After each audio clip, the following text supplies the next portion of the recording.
Yeah, I felt that it was very important for me to take what I had learned and really pass it along because my success is dependent on the success of those around me. And so it was very key for me once I achieved a certain level in my career that I would then, because many people had reached up and they reached down and they had given me a leg up and taught me things. I thought that it was very important for me to then reach down and pull others up like I had been pulled up.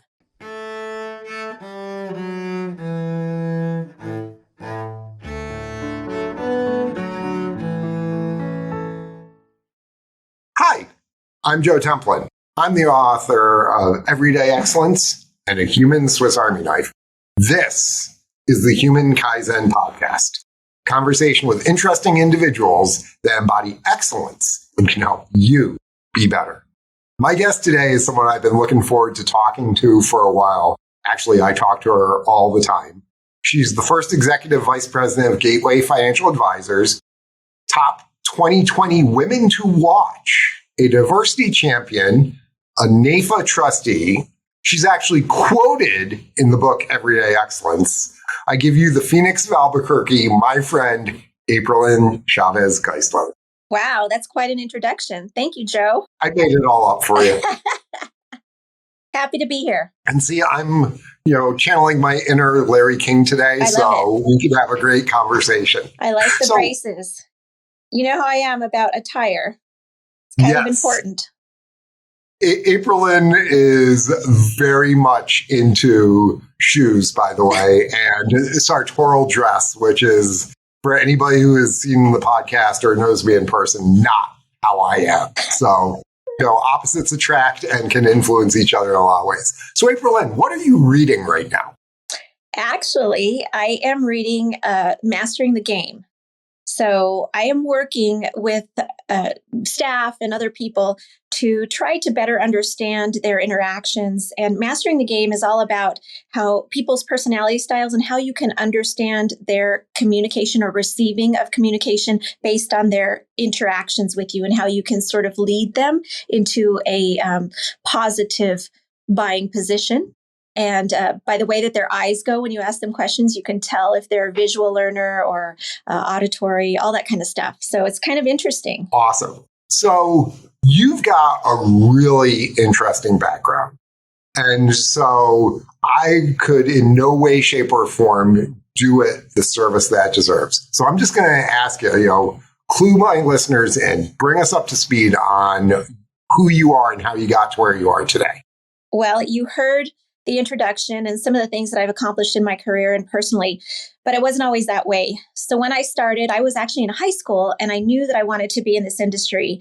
And I did everything that I could in order to be in this industry. And I was very strong in that aspect of my life. However, I was in a relationship and I was a freshman in college and I had been dating this young man and I was actually engaged to him and no one else knew really, but there was a point in our relationship where he pointed a rifle, he cocked a rifle and pointed it at me and he said to me, if you ever try to leave me again, this will be the last thing that you see. And it was the scariest and probably the biggest aha moment of my life. And, I didn't realize it then, but I was a victim of domestic violence and I had spent a couple of years trying to hide the way that he was, the Dr. Jekyll, Mr. Hyde type of interaction that he had. And he had escalated the abuse. It was first mental, physical, and of course, sexual abuse, which is a very serious thing. And, I went through a lot after that, and I did end up leaving him. And as a result, my parents kicked me out of my house. So I grew up in a very religious household, and my grandmother, who was not that same religion, she just didn't want to get involved. I'd asked her if I could live with her, and she refused. And so I actually stole my car that my parents had bought me. And I stole it when they were at church. Funny story. But I went to live because I was I needed to stay in college because my goal was to be a financial advisor. And so I needed to go to classes because I needed to get my finance degree. And I was going to do that hell or high water. Well, I ended up parking my car in the university parking lot and I attended classes. I kept my clothes in the trunk and I slept in my car and ate at the sub ballroom, basically the sub in the university, and showered there and did everything there. And I ended up avoiding the cops by parking my car in different places. And, eventually a woman figured out what was going on with me. And she asked me if I would rent a room in her house. So I did at a very inexpensive price. And through that process, she realized that I had some mental issues. And she got me into therapy. I started working through my issues. And it was through people like her and other people in my life that helped me through a lot of therapy to get to the point where I can now say that I am a survivor of domestic violence and it's okay. I was also homeless. I didn't even think of myself as homeless at the time, but good news, I ended up achieving my goal. I graduated with my degree in finance from the University of New Mexico 5 years later, and I started my career while I was still in college. Started with Ameriprise or IDS, American Express back then. I became a paraplanner. You all know what that is. I also became an insurance agent, which was new to me. And I went to work for Northwestern Mutual, had some success there. And eventually I landed up as a farmer's insurance agent, but with a financial services focus.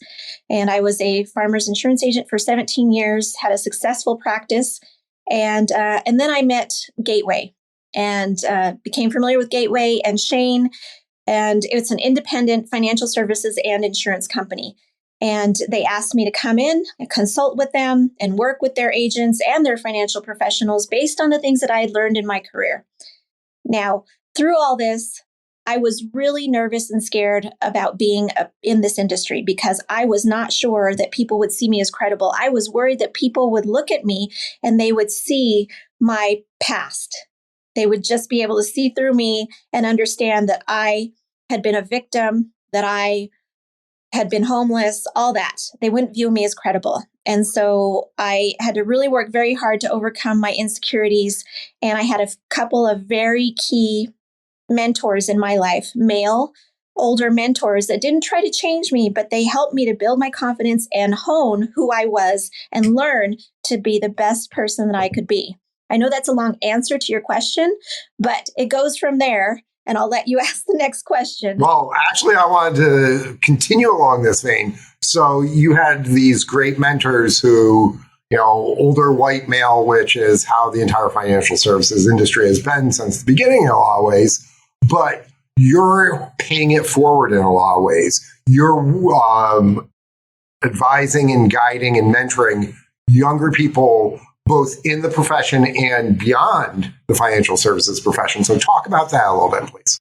Yeah, I felt that it was very important for me to take what I had learned and really pass it along because my success is dependent on the success of those around me. And so it was very key for me once I achieved a certain level in my career that I would then, because many people had reached up and they reached down and they had given me a leg up and taught me things. I thought that it was very important for me to then reach down and pull others up like I had been pulled up. And so what I do now is in my office, I have staff and I'm very clear with everybody that when you come on and you work in this organization, you learn and grow personally and professionally. And now as a NAIFA national trustee, I've done a lot of different things in NAIFA, but for me, NAIFA is my career success. It has caused me to have the success that I could not get if I had just stayed with my company and not had outside resources like the mentors that I had. So now what I do is I work. In fact, I was on the phone with somebody yesterday a NAIFA member and helping her to kind of hone her skills and think about different ways of doing things in her day-to-day life so that she could be seen as credible, so that she could be also successful in what it is that she's trying to do. And I think that that's so important. And in order to have a sustainable industry and organizations that we really need to reach down. And that is even more important for females and Latinas and those minorities, because there's not a lot of us. And I think that it's so important that we support each other. There's a lot that we have to overcome in life and in this career. But if we support each other, we will have a more success and more sustainable programming going forward. Awesome. Thank you for sharing that. And it's actually because of NAIFA that we actually met 20 plus years ago when we were both young advisors. Even though we were both at Northwestern at the same time, our paths didn't cross there. It was a couple of years later when we were both serving on the young advisors team, roughly 20 years ago when we first crossed paths. That was so much fun, right? And you're picturing some of the guys like, Steve Oil and his $250 worth of pudding. Exactly. So being the salespeople that we are, we would have goals at the national convention back then, and we were going to achieve those goals, hell or high water. And we did. And we met a lot of great people as a result. I met Joe, and we continued our relationship and interaction.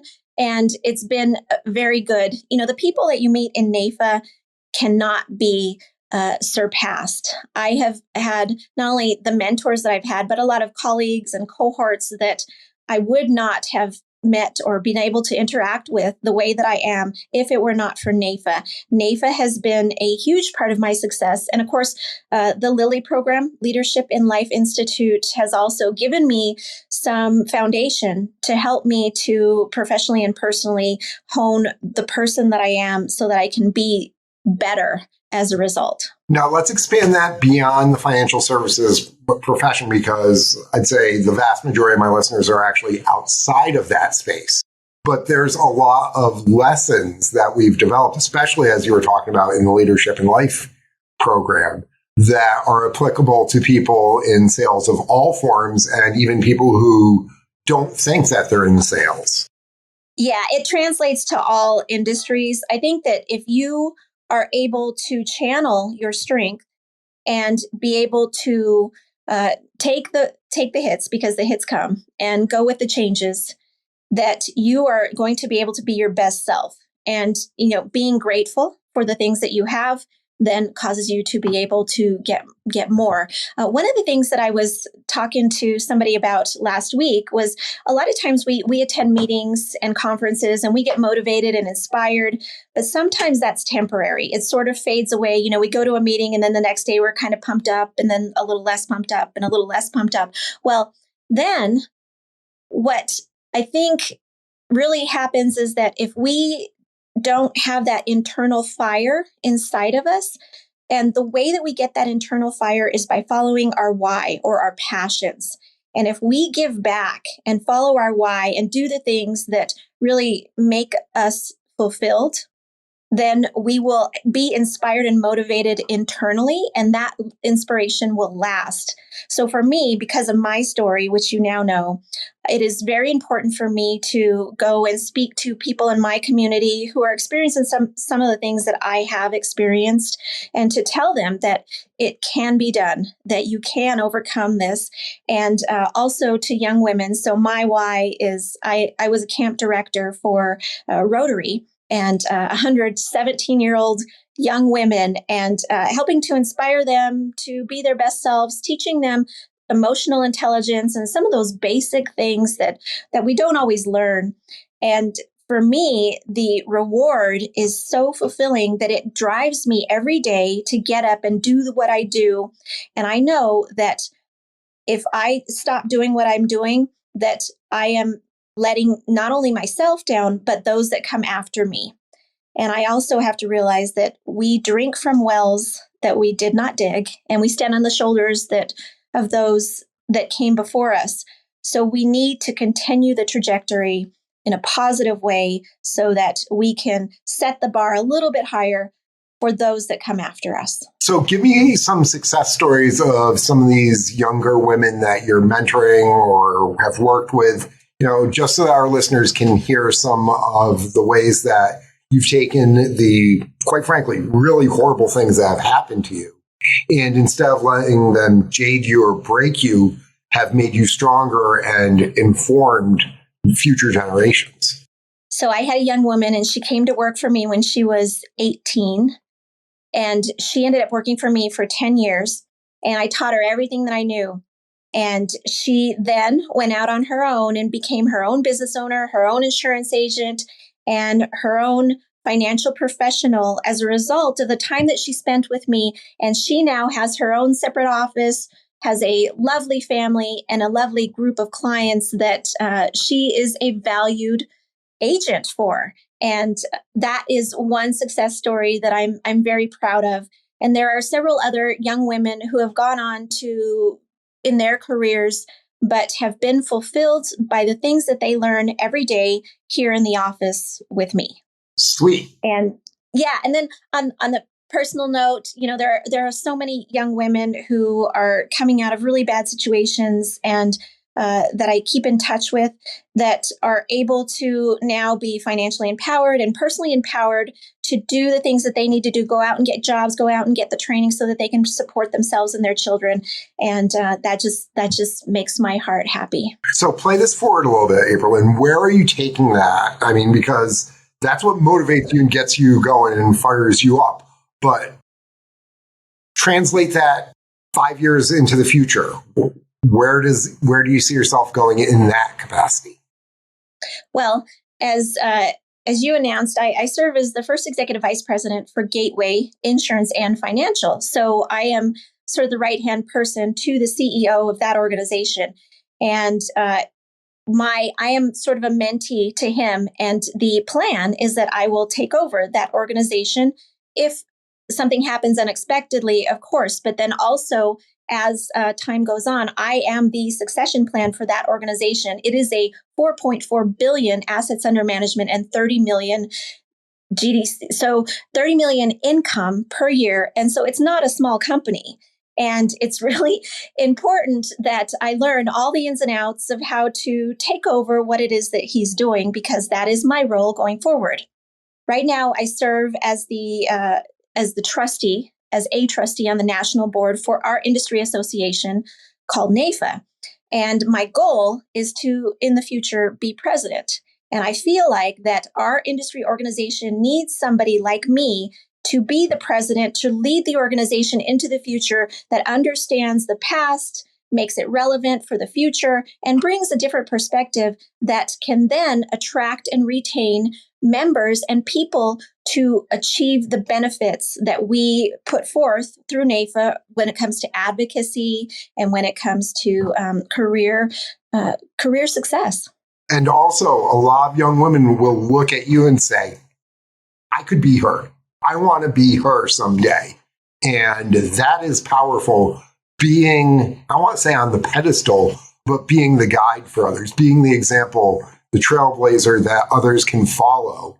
And with the changing demographics of the United States, I mean, Latina and female is becoming more and more and more important. And they've been underserved in a lot of capacities, not just in financial services, but in other professions. And so there's probably some young woman out there, 14 years old, that 20 years from now is going to be a raging success because they saw you speak someplace. Yeah, when I was growing up and I decided that I wanted to be in my industry, there was no professional Barbie. There was no buddy that looked like me that I saw when I looked around. And I was in the beginning, I was disconcerted by that. But then I realized that I can forge my own path and I can take what I learn from different people and different sources and make it mine.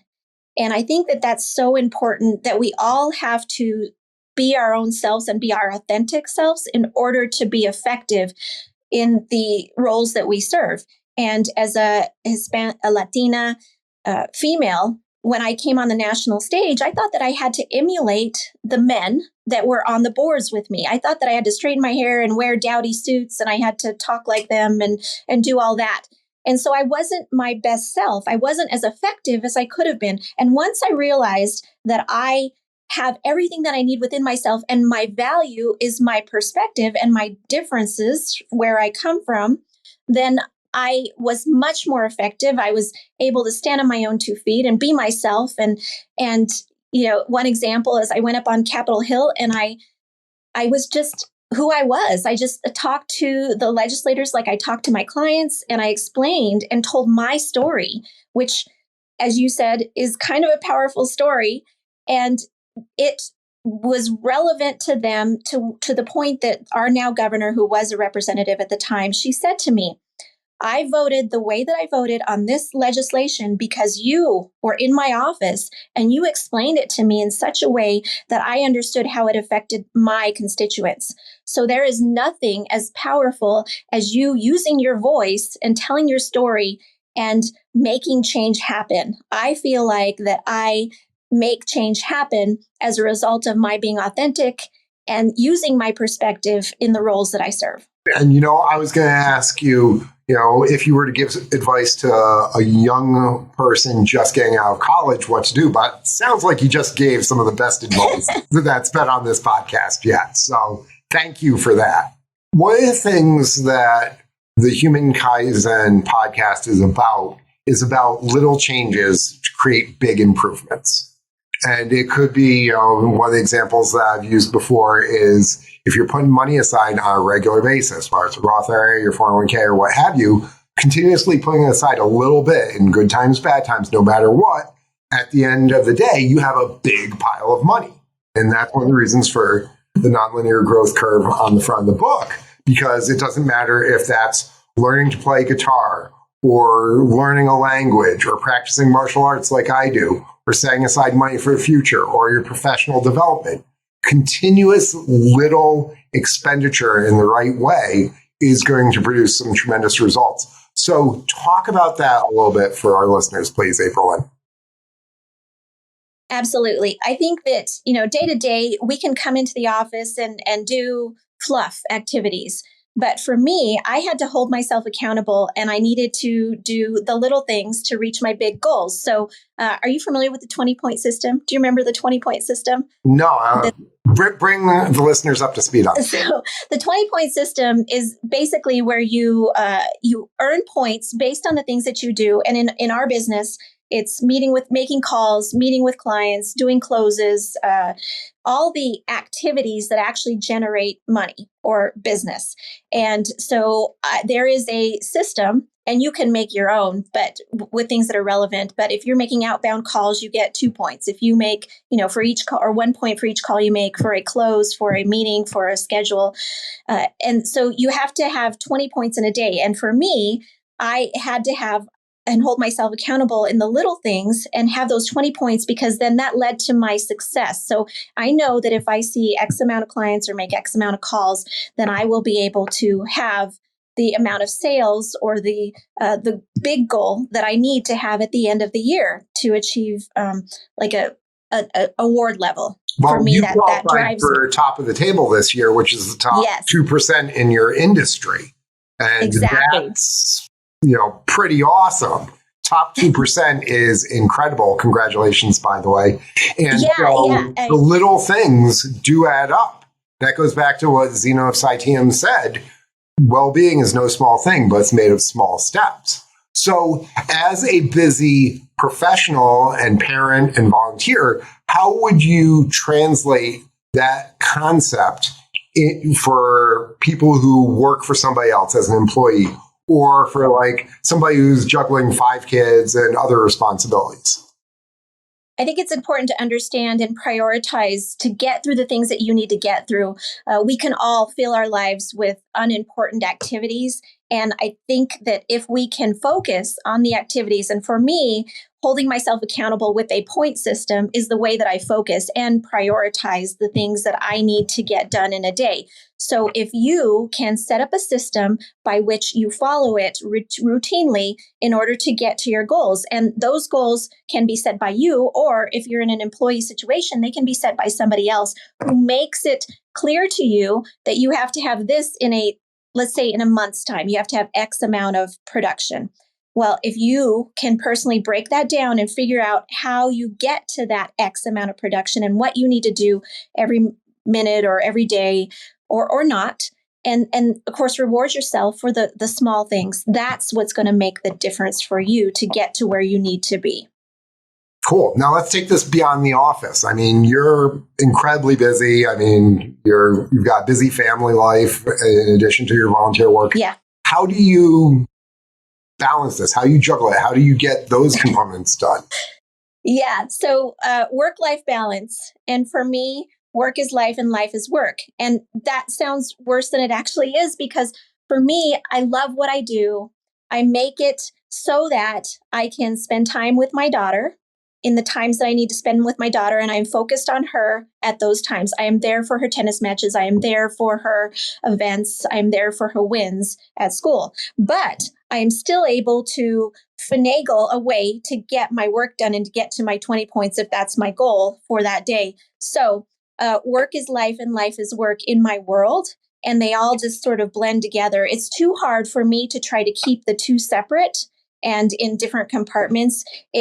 It goes like this. And when I come in the day, I make the calls that I need to make. I also make the personal calls that I need to make and get that information done and work so that I can have the time that I need to spend with the people that I love and enjoy.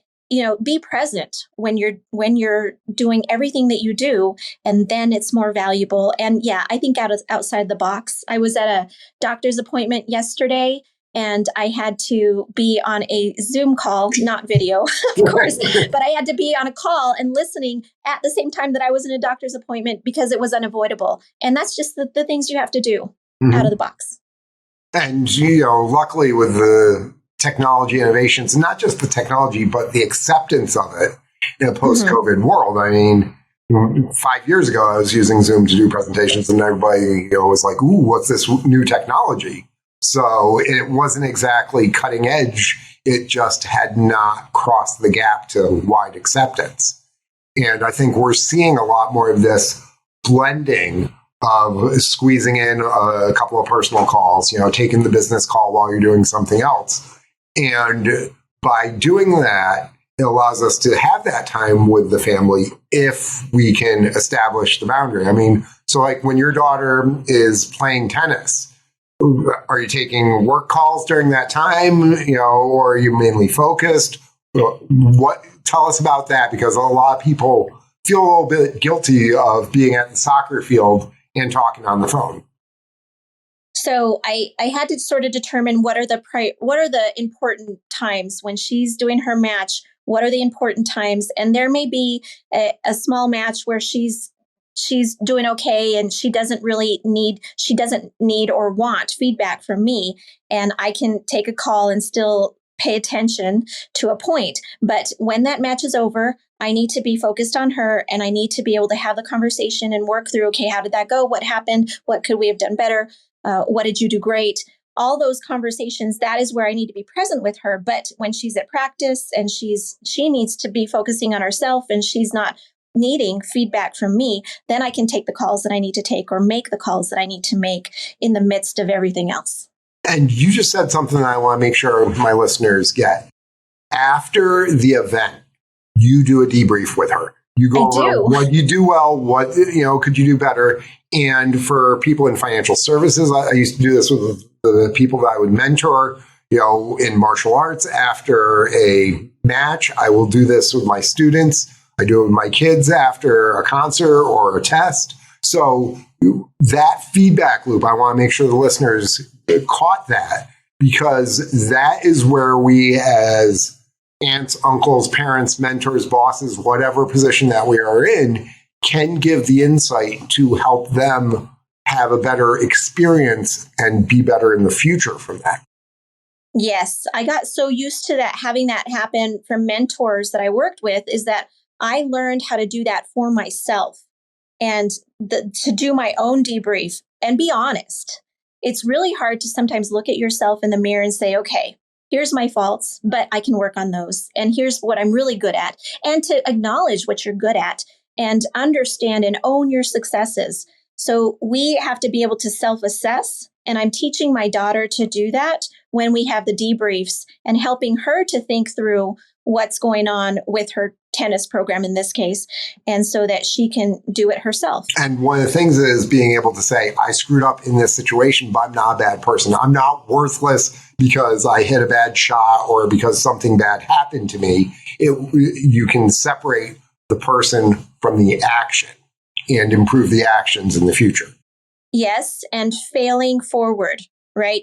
Failure is what you need to have happen in order to get to the success. It is okay to have a failure as long as you're leveraging it to have more success.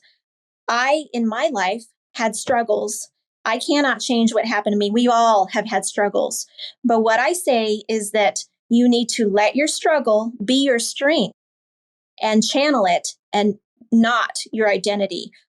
When I first got into this career, I was letting it be my identity. And I was so worried and so caught up in what had happened to me in the past that I wasn't my best self. I wasn't standing on my own 2 feet. But once I got that and I let my struggle be my strength and help me to channel, if I can get through what I got through, then I can get through this. And I will get through this. I just need to channel it and depend on what I have inside me. And that is why I put you in the book, actually, Aprilyn. Aprilyn is probably the only guest on this program who is actually quoted in Everyday Excellence because of that quote about her struggle becoming her strength, not her identity. And think about that, dear listeners, because that is one of the keys to being long-range successful in any endeavor. And as you can see with Aprilyn, having a lot of fun with it too, being truly present, being truly who you are, and being the best version of you that you can be. Aprilyn, we're getting near the end of our time here. Is there any other things that you want to talk about, any calls to action, anything that you want to make sure everybody is aware of? Yeah, there's one thing.